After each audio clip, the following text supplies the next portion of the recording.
오늘 말씀은 민수기 35장 16절부터 34절입니다. 만일 철 연장으로 사람을 쳐 죽이면 그는 살인자니 그리 살인자를 반드시 죽일 것이요.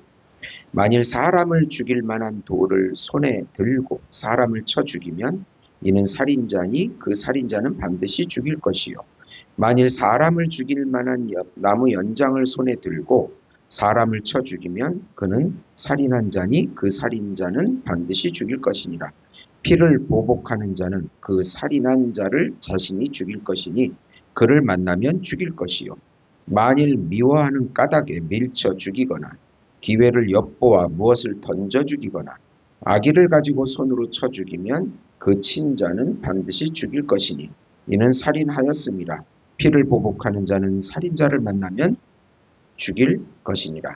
악의가 없이 우연히 사람을 밀치거나 기회를 엿봄이 없이 무엇을 던지거나 보지 못하고 사람을 죽일 만한 돌을 던져서 죽였을 때에는 이는 악의가 없고 회하려 한 것도 아닌즉 회중이 친자와 피를 보복하는 자 간에 이 규례대로 판결하여 피를 보복하는 자의 손에서 살인자를 건져내요. 그가 피하였던 도피성으로 돌려보낼 것이요. 그는 거룩한 기름 부음 받은 대제사장이 죽기까지 거기 거주할 것이니라.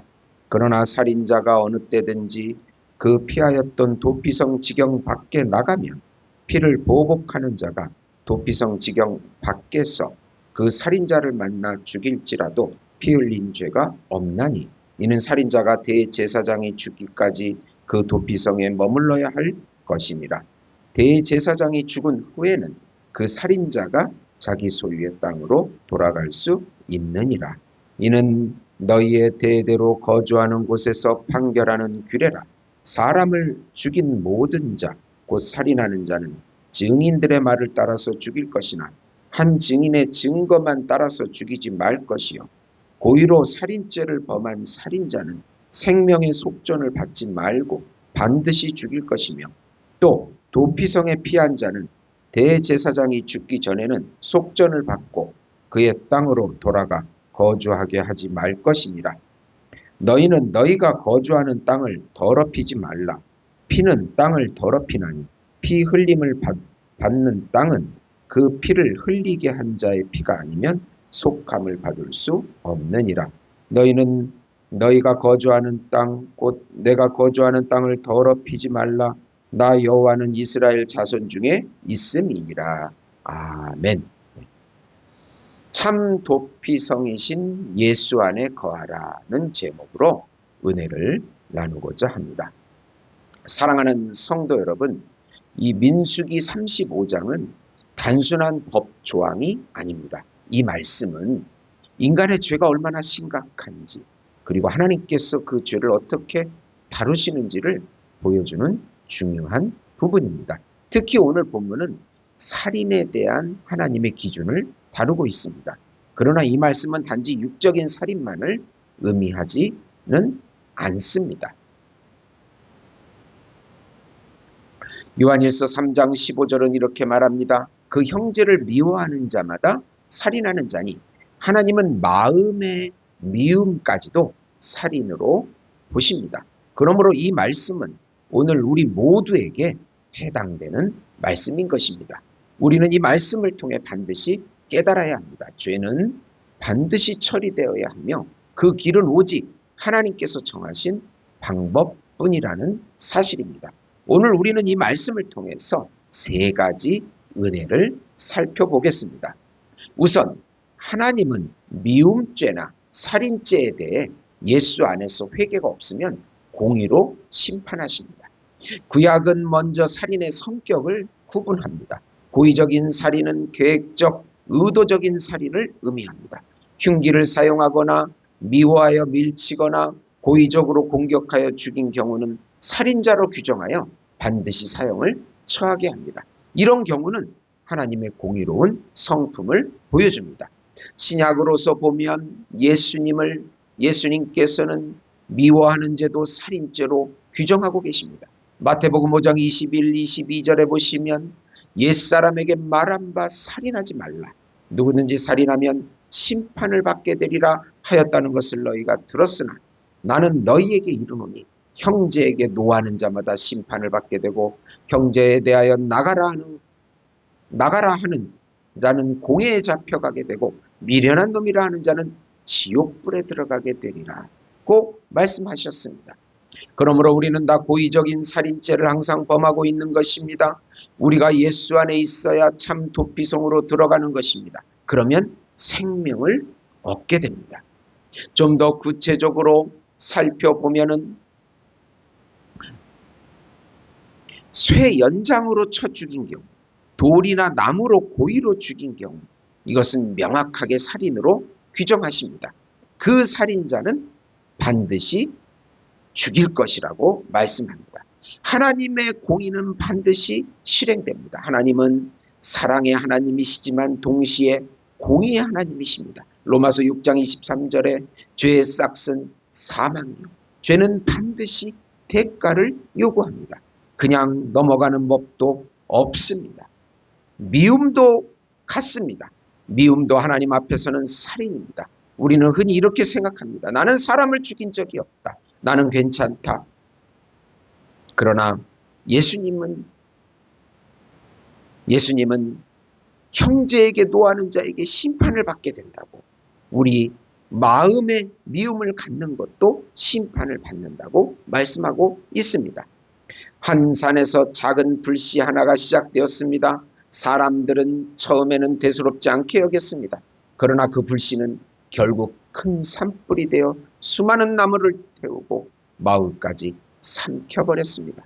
죄도 같습니다. 미움이라는 작은 불씨가 분노가 되고 관계를 무너뜨리고 결국 영혼을 파괴합니다.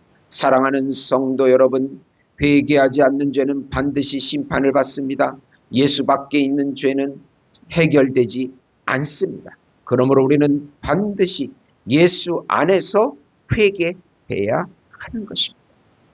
두 번째로, 하나님은 고의가 아닌 실수로 살인하게 되어도 참 도피성이신 예수 안에서만 죄사함의 은혜를 주십니다.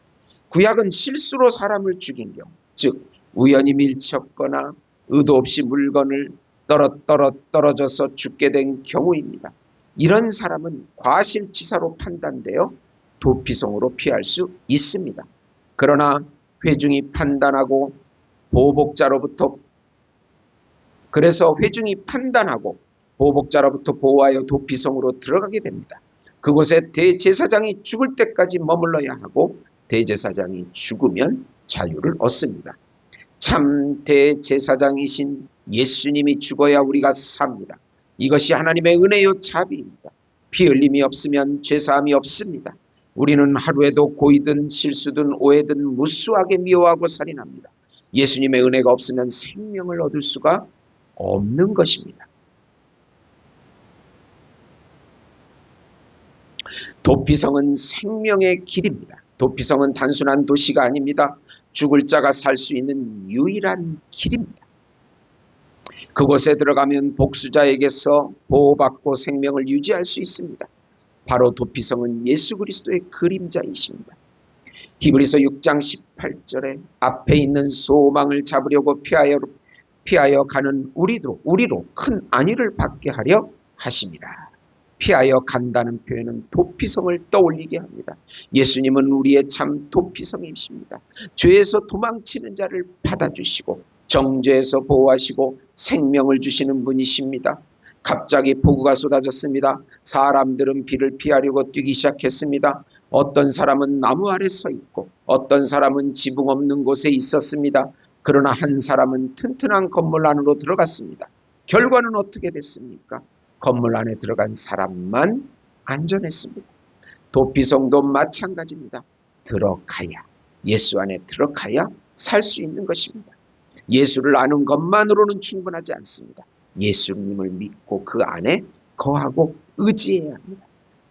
요한복음 15장 4절에 내 안에 거하라 나도 너희 안에 거하리라. 도피성은 들어가야 효력을 얻습니다. 예수도 믿고 그 안에 거하야 하는 것입니다.